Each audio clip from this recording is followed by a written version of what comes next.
प्रिय विद्यार्थियों, मैं आर.सी. बेरुआ, एसोसिएट प्रोफेसर दर्शन शास्त्र, SNKP राजकीय महाविद्यालय नीमका थाना, भारतीय दर्शन के अंतर्गत जो है आज हम प्रमाण विचार पर चर्चा करेंगे। प्रमाण किसे कहते हैं, प्रमाण क्या होता है, इसके संदर्भ में आज जो है हम बात करेंगे। सबसे पहले प्रमाण विचार को समझने के लिए परमा की हमें आवश्यकता होती है, क्योंकि प्रमाण की जो परिभाषा दी जाती है उसमें उसकी परिभाषा के रूप में हम देखेंगे कि परमा करणम प्रमाणम। प्रमाण की जो परिभाषा दी गई है, वो परिभाषा जो दी गई है वो है परमा करणम प्रमाणम। इसका तात्पर्य कि परमा का जो करण है, साधन है, हेतु है या कारण है, उसको हम प्रमाण कहते हैं। परमा करणम प्रमाणम की परमा का करण, हेतु, साधन या कारण जिसे माना जाता है उसको हम प्रमाण के नाम से जानते हैं। इसका तात्पर्य क्या है कि जब तक हम परमा को नहीं जानेंगे तब तक प्रमाण के संदर्भ में चर्चा नहीं कर सकते। तो परमाकरणम की परमा क्या है, सबसे पहले हम इसको जाने। परमा को जानने के बाद ही उसके साधन की हम चर्चा करेंगे। तो परमा क्या होती है, परमा का तात्पर्य क्या है, परमा क्या है? परमा का तात्पर्य होता है यथार्थ ज्ञान। परमा से तात्पर्य लिया गया है यथार्थ ज्ञान। यथार्थ ज्ञान हम किसको कहते हैं? वास्तविक ज्ञान को कहते हैं। एक प्रश्न उठा कि परमा क्या है, परमा का उत्तर दिया गया कि यथार्थ ज्ञान को हम परमा कहते हैं। यथार्थ ज्ञान किसे कहते हैं? पुनः प्रश्न उठा कि यथार्थ ज्ञान किसको कहते हैं, तो हम उसके संदर्भ में कहेंगे कि वास्तविक ज्ञान को यथार्थ ज्ञान कहते हैं। परमा का तात्पर्य यथार्थ ज्ञान लिया गया। यथार्थ का तात्पर्य हमने देखा कि वास्तविक ज्ञान जो है उसको हम यथार्थ ज्ञान के रूप में देखते हैं। अब प्रश्न उठता है कि वास्तविक ज्ञान किसको कहते हैं? तो वास्तविक ज्ञान से तात्पर्य कि जो हमारे मन में विचार आता है। हमारे मन में बहुत सारे विचार आते हैं, वो विचार सत्य भी हो सकते हैं और असत्य भी हो सकते हैं। विचारों की श्रृंखला हमारे मन में निरंतर रूप से चलती रहती है। तो यहां परमा का तात्पर्य क्या लिया गया? यथार्थ ज्ञान। यथार्थ ज्ञान का तात्पर्य वास्तविक ज्ञान। और वास्तविक ज्ञान किसको हम कहना चाह रहे हैं कि वास्तविक ज्ञान से तात्पर्य क्या है कि जैसा हमारे मन में विचार आता है उसके अनुरूप जगत में सत्ता का अस्तित्व होना आवश्यक है। जो भी हमारे मन में विचार आ रहा है उसके अनुरूप जो है जगत में उस वस्तु का एग्जिस्टेंस, अस्तित्व होना जरूरी है। अस्तित्व होना जरूरी है। यदि उस वस्तु का अस्तित्व नहीं है, इसका तात्पर्य वह ज्ञान जो है परमा का ज्ञान नहीं है। वह ज्ञान यथार्थ ज्ञान या वास्तविक ज्ञान नहीं कहलाएगा। वास्तविक ज्ञान या यथार्थ ज्ञान तो उसी ज्ञान को कहा जाएगा जो हमारे मनस में विचार उत्पन्न हुआ उसके अनुरूप जगत में सत्ता हो। इसका तात्पर्य यह नहीं है कि हमारे मनस में विचार हुआ तो जहां पर हम रह रहे हैं वहीं पर उसकी सत्ता में दिखलाई पड़े। जगत में कहीं पर भी उस विचार के अनुरूप यदि सत्ता है तो वह ज्ञान हमारा वास्तविक ज्ञान होगा, यथार्थ ज्ञान या परमा का ज्ञान होगा। सपोज कीजिए जैसे कि हम देखते हैं कि हमारे मन में एक ट्राइंगल का, त्रिभुज का विचार आया और त्रिभुज का अस्तित्व देखने को मिल रहा है। इसका तात्पर्य हमारा ज्ञान यथार्थ ज्ञान। हमारे मनस में जो है सांप की प्रतीति हुई, हमारे मनस में जो है एक विचार आया कि वहां सांप है, सर्प है या सांप है। अब वहां पर हमने देखा कि वहां पर जाकर देखते हैं तो वहां सांप नहीं मिलता। सर्प की प्रतीति हुई थी, वास्तव में सांप नहीं था। तो जैसा विचार हमने सोचा था उसके अनुरूप यदि वहां सत्ता नहीं मिली तो वो ज्ञान वास्तविक ज्ञान या यथार्थ ज्ञान या परमा का ज्ञान न होकर अपरमा का या अयथार्थ ज्ञान होगा।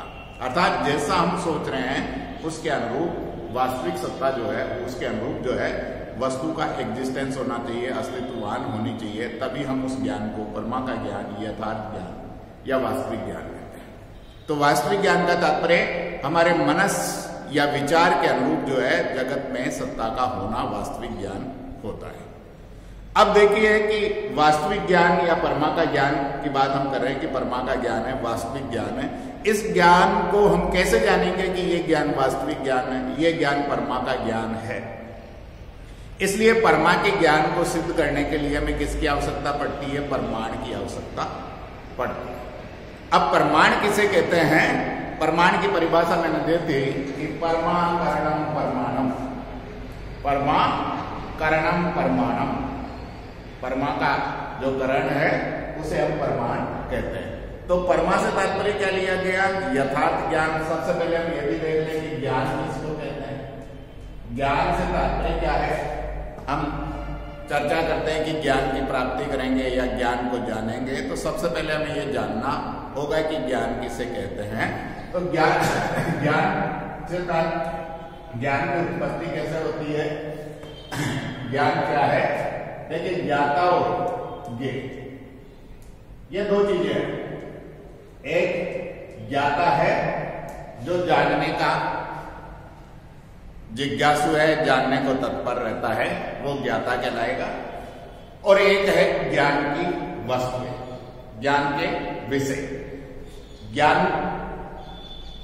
को जानने वाला जिज्ञासु और ज्ञान के विषय, ये दो चीजें। ज्ञाता का जब ज्ञेय के साथ में संबंध होता है तब किसकी प्राप्ति होगी? ज्ञान की प्राप्ति होगी। तो ज्ञान किसको कह रहे हैं? ज्ञाता और ज्ञेय के संपर्क से उत्पन्न जो है उसे हम ज्ञान के रूप में जानेंगे। ज्ञाता और ज्ञान के संपर्क से जिसकी उत्पत्ति होगी वह ज्ञान कहलाएगा। तो ज्ञान के लिए ज्ञाता का होना भी जरूरी है और ज्ञेय का होना भी जरूरी है, क्योंकि ज्ञाता ही नहीं होगा तो ज्ञान की प्राप्ति कैसे होगी? दूसरी बात, यदि ज्ञान के विषय ही नहीं है तो ज्ञान किसका प्राप्त करोगे? तो ज्ञान जो हम सामान्य रूप से ज्ञाता और ज्ञेय के द्वारा जो है प्राप्त करते हैं, ज्ञाता का ज्ञेय के साथ में संपर्क होगा तब जो है ज्ञान की प्राप्ति होती है।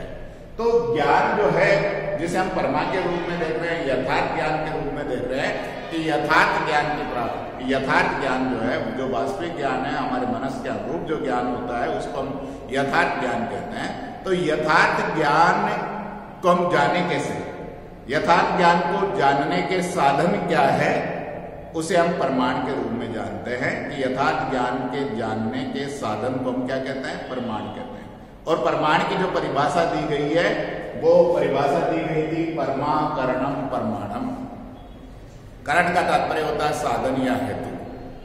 परमा का जो साधन है, परमा का तात्पर्य आप लोग जान गए होंगे कि यथार्थ ज्ञान या वास्तविक ज्ञान या जैसा हमारे मनस में विचार उत्पन्न होता है उसके अनुरूप जो सत्ता पाई जाती है उसे परमा, उसे जो है परमा कहते हैं। और परमा का जो कारण है, परमा का जो हेतु है या परमा का जो साधन है उसको हम प्रमाण कहते हैं। तो प्रमाण जो है भारतीय दर्शन के अंतर्गत जो है प्रमाण मीमांसा जो ज्ञान मीमांसा के रूप में जानी जाती है, संपूर्ण दर्शन का, संपूर्ण भारतीय दर्शनों का एक आधार स्तंभ है जिसके द्वारा हम उन दर्शनों की सत्ता को सिद्ध करने का प्रयास करते हैं। ज्ञान मीमांसा जो है भारतीय दर्शन का एक आधार स्तंभ माना जाता है जिनके आधार पर हम जो है उनकी सत्ता को सिद्ध करेंगे।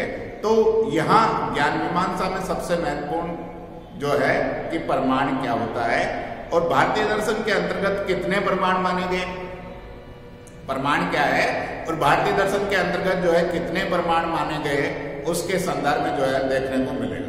तो भारतीय दर्शन के अंतर्गत जो है 6 परमाणु की सत्ता मानी गई है।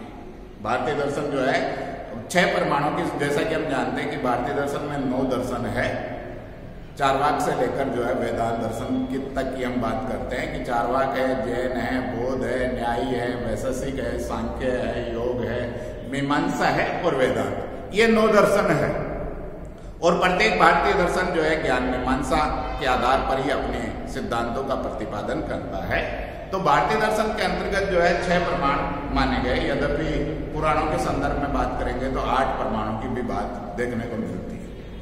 तो 6 प्रमाण जो माने गए हैं वो कौन से प्रमाण माने गए हैं? एक तो है प्रत्यक्ष, दूसरा है अनुमान, तीसरा शब्द, चौथा उपमान है, 5वां अर्थापत्ति और छठा जो है अनुपलब्धि या अभाव का प्रमाण है। ये 6 प्रमाण जो है भारतीय दर्शन के अंतर्गत माने गए। प्रत्यक्ष है, अनुमान है, शब्द है, उपमान है, अर्थापत्ति और अनुपलब्धि। 6 परमाणुओं की सत्ता जो है भारतीय दर्शन के अंतर्गत मानी गई है। इसमें प्रत्येक दर्शन जो है अपने अपने ढंग से परमाणु की सत्ता को स्वीकार करता है। कुछ भारतीय दर्शन जो है 2 परमाणु को मानेंगे, कोई जो है 3 को मानेगा, कोई 4 को मानेगा, कोई 5 को मानेगा, कोई 6 को मानेगा, और कोई दर्शन ऐसा भी हो सकता है जो केवल एक ही परमाणु को मानेगा। तो भारतीय दर्शन जो अलग अलग संदर्भ, अलग अलग जो है परमाणु की सत्ता मानता है। तो उसके संदर्भ में हम बात करें कि सबसे पहले जो है चार्वाक दर्शन के संदर्भ में चर्चा करें तो चार्वाक दर्शन केवल एक ही प्रमाण को मानता है, प्रत्यक्ष ही प्रमाण है। प्रत्यक्ष ही प्रमाण है, प्रत्यक्ष को ही एकमात्र प्रमाण मानता है। अनुमान या अन्य जो शब्द है या अन्य प्रमाणों की सत्ता को स्वीकार नहीं करता। प्रत्यक्ष में प्रमाणों का सिद्धांत ज्ञान मीमांसा में, चार्वाक दर्शन में देखेंगे। बौद्ध दर्शन के संदर्भ में यदि हम चर्चा करें तो बौद्ध दर्शन के अंतर्गत जो है प्रत्यक्ष और अनुमान 2 प्रमाणों की सत्ता को स्वीकार किया गया। चार्वाक दर्शन तो केवल एक प्रमाण को मानता है, प्रत्यक्ष प्रमाण को। बौद्ध दर्शन जो है 2 प्रमाणों की सत्ता मानता है, प्रत्यक्ष और अनुमान। जैन दर्शन जो है जैन दर्शन के अंतर्गत जो प्रमाण माने गए हैं वो 3 प्रकार के प्रमाण माने गए, प्रत्यक्ष, अनुमान और आगम। शब्द को वो आगम के नाम से पुकारता है। अर्थात 3 प्रमाण जो है उसके अंतर्गत जो है देखने को मिलेंगे। उसके बाद में जो है न्याय दर्शन के संदर्भ में चर्चा करेंगे तो न्याय दर्शन जो है पहली बार 4 परमाणु की सत्ता मानता है। यद्यपि अधिकांश दार्शनिक जो है 3 परमाणु तक की ही सत्ता मानते हैं, प्रत्यक्ष, अनुमान और शब्द के रूप में। लेकिन न्याय दर्शन पहला दर्शन था जो 4 परमाणु की सत्ता को स्वीकार करता है। प्रत्यक्ष है, अनुमान है, शब्द है और उपमान है। 4 प्रमाण ये मानता है। उसके बाद में वैशेषिक दर्शन के संदर्भ में देखेंगे तो वैशेषिक दर्शन जो है प्रत्यक्ष, अनुमान और शब्द की सत्ता को मानेगा। सांख्य दर्शन जो है प्रत्यक्ष को, अनुमान को और शब्द 3 परमाणु की सत्ता मानता है। केवल 3 प्रमाण है, 3 अन्य प्रमाण उसी में समाहित हो जाते हैं। योग जो है प्रत्यक्ष और अनुमान की सत्ता को स्वीकार करता है। उसके बाद में यदि हम बात करें मीमांसा दर्शन की तो मीमांसा दर्शन जो है के अंतर्गत 2 भाग है। क्योंकि मीमांसा दर्शन जैमिनी का दर्शन है, परंतु जैमिनी का दर्शन जो उनके शिष्यों में 2 भागों में आगे चलकर जो है बट जाता है, एक गुरु मत के नाम से और एक भाट मत के नाम से। जो गुरु मत है वो प्रभाकर का है और भाट मत जो है कुमारिल का है। तो जो गुरु मत है, जो प्रभाकर का मत है वो 5 परमाणु की सत्ता को मानता है और जो कुमारिल है वो 6 परमाणु की सत्ता को मानता है। तो प्रभाकर जो है 5 जो प्रमाण मानता है, प्रत्यक्ष है, अनुमान है, शब्द है, उपमान है, अर्थापत्ति है। ये 5 प्रमाण मानता है। अर्थात जो न्याय दर्शन ने 4 प्रमाण माने थे, प्रत्यक्ष, अनुमान, शब्द और उपमान, उसमें एक और प्रमाण जोड़ देता है अर्थापत्ति के रूप में। उसके बाद में जो है जो कुमारिल का मत है, इन 5 प्रमाणों में जो है अनुपलब्धि या अभाव का प्रमाण जोड़ देता है और वो 6 प्रमाणों की सत्ता मानता है। अर्थात प्रत्यक्ष है, अनुमान है, शब्द है, उपमान है, अर्थापत्ति है और अनुपलब्धि, ये 6 प्रमाणों की सत्ता को वो मानता है। और उसके बाद में जो मीमांसा दर्शन है, जो 9वां दर्शन आप लोगों का है वेदांत दर्शन। वेदांत दर्शन के अनुसार जो प्रमाण माने गए हैं वो 3 प्रमाण माने गए, प्रत्यक्ष, अनुमान और शब्द।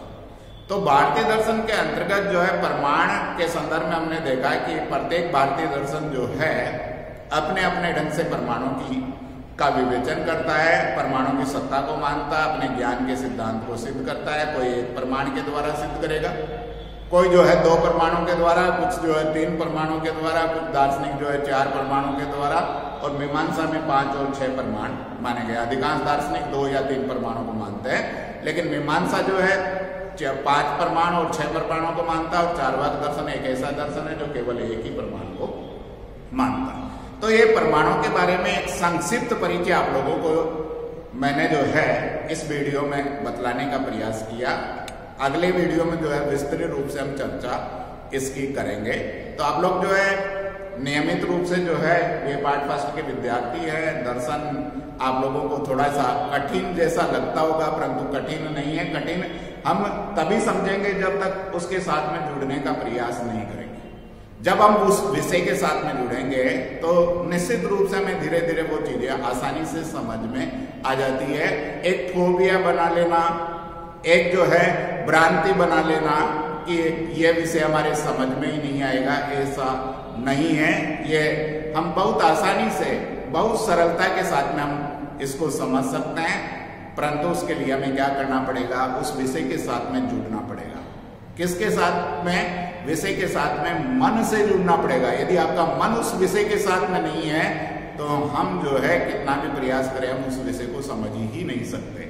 इसलिए सबसे पहले अपने आप को तैयार करना होगा, अपना मानस बनाना पड़ेगा कि हमें यह विषय पढ़ना है और इस विषय में ही हमें सफलता प्राप्त करनी है। तो एक लक्ष्य आपने निर्धारित कर लिया तो आप किसी भी विषय के साथ में जो है न्याय कर सकते हैं। यदि आप जो है उसके साथ में सही ढंग से जुड़ने का प्रयास ही नहीं करें तो फिर आप लोगों को वो समझ से बाहर ही रहता है। तो सबसे पहले आप लोग जो है उस विषय के विद्यार्थी बनने का प्रयास करें, उसको समझने का प्रयास करें, तो निश्चित रूप से आप लोगों को चीजें समझ में आएगी। मैंने पहले भी कहा था कि सभी विद्यार्थी जो है वीडियो को देखें ताकि आप लोगों के समझ में आने लगे, और वीडियो को लाइक अवश्य करें ताकि आप लोगों का पता चले कि आप लोग जो है उसको देख रहे हैं, आप अपनी अटेंडेंस दे रहे हैं। आप जब तक अटेंडेंस नहीं देंगे तब तक आपका जो है पता ही नहीं चल पाएगा कि आप उसके साथ में जुड़ने का प्रयास भी करें। इसलिए वीडियो को लाइक अवश्य करें,